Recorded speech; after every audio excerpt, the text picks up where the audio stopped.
இடும் கொடி லூர்து அன்னையின் திருப்புகழ் ஓங்க எளியோர் புகழ்ச்சியை ஏந்திடும் கொடி வீசிடும் காற்றில் நயமுடன் பறக்க அன்னையின் திருக்கொடி ஏறுதல் காண்பீர்.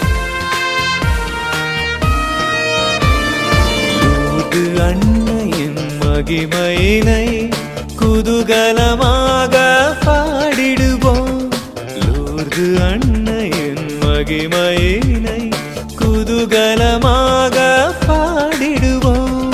லூர்து அன்னையின் திருத்தலத்தை குடும்பமாய் இணைந்து நாடிடுவோம்.